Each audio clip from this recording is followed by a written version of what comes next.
Word problems. So first let us consider a question. In the question it is given that the magnitude of electrostatic force between two identical ions that are separated by a distance of 5 into 10 raised to minus 10 meter is 3.7 into 10 raised to minus 9 Newton. That is our question. So what all things we can take from the question? First thing that we can take is their identical ions. That means two charges having equal charge, two ions having equal charge. And second thing, what is given? The distance is given. So we are writing the distance. We denote distance r. R is equal to 5 into 10 raised to minus 10. And what is given? Other thing given is 3.7 10 raised to minus 9 Newton. So we can understand from the unit that it is force. So IF is equal to 3.7 into 10 raised to minus 9 Newton. And since the ions are identical, the charges are Q1 is equal to Q2 is equal to, let's take it as Q. And by Coulomb's law we can write F is equal to 1 by 4 pi epsilon 0 Q1 Q2 by R square. Now we are substituting the values. What is the value of force? That is given 3.7 into 10 raised to minus 9 is equal to, we know the value of this one, it is 9 into 10 raised to 9 into Q1 and Q2 both are identical, so we take it as Q into Q by R squared. R is 5 into 10 raised to minus 10 the all squared. Okay, so when we multiply the Q, we got it as Q squared is equal to, on the other side of equal we have 3.7 into 10 raised to minus 9. So we are taking these values also to that side. So we got it as, here we are dividing 5 into 10 raised to minus to the whole square. So the square of 5 is 25 and 10 raised to minus 2 becomes 10 raised to minus 20. And here this 9 and 10 raised to 9 is multiplying here. So when we take to the other side of the equal, it becomes divide. So we will be writing 9 into 10 raised to 9. So now we are writing the whole numbers or the rational numbers from here. 3.7 into 25 by 9 into, now we are taking exponents, 10 raised to minus 9 into 10 raised to minus 20 into, this also becomes 10 raised to minus 9. So this all becomes 10 raised to minus 38. And the value of this one, when we are calculating, it comes up to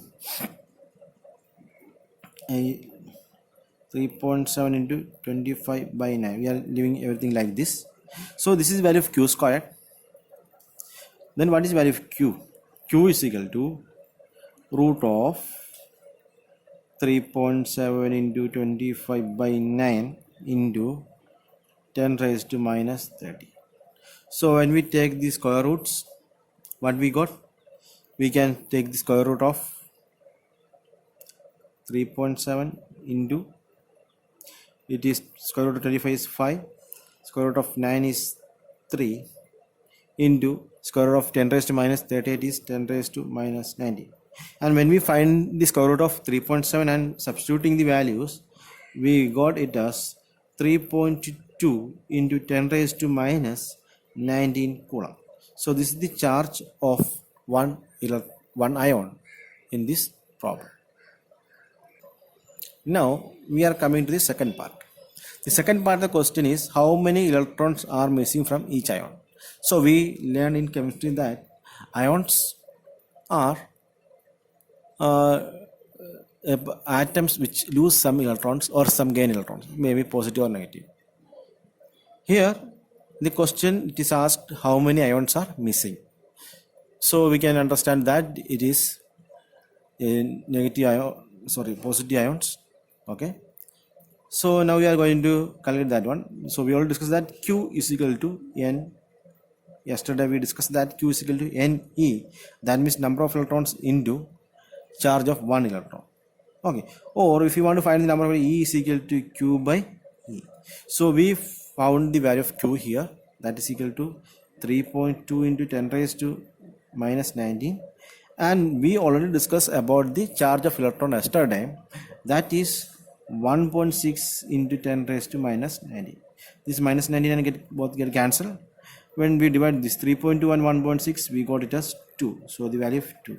So 2 electrons are missing. 2 electrons are missing. That means it is a 2 plus ion. 2 electrons are missing means, for let's take an example, calcium Ca2 plus. Ca2 plus means 2 electrons are missing. Mg2 plus. That means 2 ions are missing. So we can consider these are the examples. So how many electrons are missing here? 2 electrons are missing. So this is one question.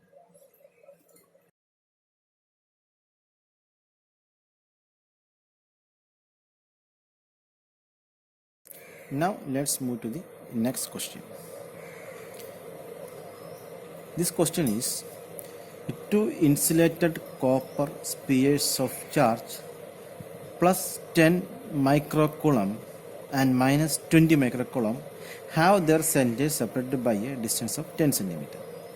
What is the force of attraction if they are placed? First question, in free space. Second one, in water of dielectric constant 81. So these are the two questions. So we are going to solve one by one. So what is given in the question? So first thing, it is given that the charges of 2 electrons are given. That is Q1, here it is plus 10 microcoulomb. Q2 is equal to minus 20 microcoulomb. And R, distance between them is 10 centimeter. So all the given values are not in SI units. So we have to first convert it to SI unit. So we have to change it to plus 10 into 10 raised to minus 6. Micro means 10 raised to minus 6 coulomb. Here we have to change it to minus 20 into 10 raised to minus 6 coulomb. And it is going to 10 centimeter. So that is equal to 10 into 10 raised to minus 2 meter. Now we convert all the given measurements to the SI units. So first question is to find the force between them when they are in free space.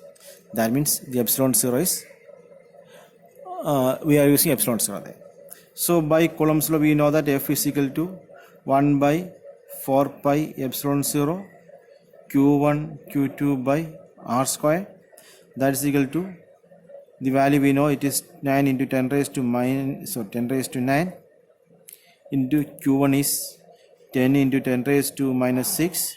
The Q2 is minus 20 into 10 raised to minus 6 divided by 10 into 10 raised to minus 2 the whole square.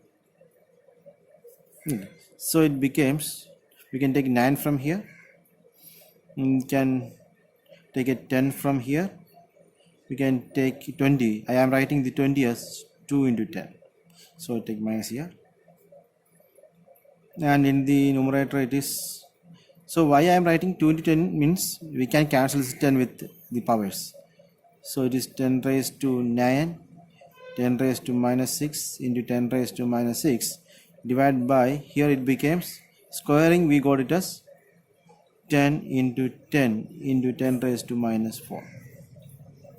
Okay, so we can cancel these two tens, and when we are adjusting, minus 9 into 2 becomes minus 18 into, here it is 10 raised to 9 into 10 raised to minus 6 into 10 raised to minus 6 into 10 raised to 4. This minus 4 became plus 4 when we go to the numerator. So when we are calculating this by using laws of exponents that we start learning in class 7 onwards, because minus 18 into 10 raised to, this is 6 plus 6 is 12, negative 12, and 9 plus 4 is 13, so it becomes 10. Okay, that is minus 180 Newton. So this is the force of attraction between these two charges when they are in free space. Now we are going to discuss the second part. Second part is, it is given that the dielectric constant, that is epsilon r, is given as 81. That's the only thing. Okay, so what we have to find? We know the equation of force when dielectric is there. We can write as 1 by 4 pi epsilon 0 epsilon r into q1 q2 by r squared. So this part we already solved above. Okay, so the solution of this part is F air. We can write it as F air. And what is remaining here? Epsilon r only. So force in a medium is equal to F air by epsilon r. If we know F air, what we know? We just need to add epsilon r only. So we can write it as 180 by, what is the value given is 81. So when we do, it is minus, so it is becomes minus 2.22 Newton.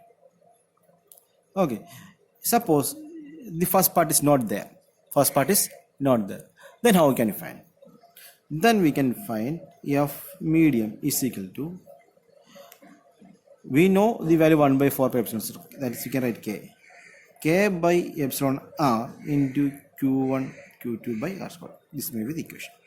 If the first part is not given, that is we are not finding or we don't know the F air, then we can directly use it. So this value we know, this value, this value, this value, these three are given, this is also given, and this we know it is 9 into 10 raised to 9. So we are substituting all this value, we got Fm is equal to minus 2.2 Newton. That is the other way if the first part is not given. So you can follow as per the question. So before you start solving a question, just read the question carefully and think about it, because in every question there may be a small change and there may be some simple tricks. Instead of so directly substitute using this equation, substituting all the values and doing so and so solutions, you just directly you can solve this like this way also. If you are starting like this, you have to do all the steps that we done earlier and you have to repeat everything. That consumes your time and you may lose your time in the exams. You may not get enough time when you are following it. So in every question there are some loopholes or some hints that you can do it faster. Okay, so read the question carefully, think about that loopholes and start doing. Then you can solve the questions very easily and fastly.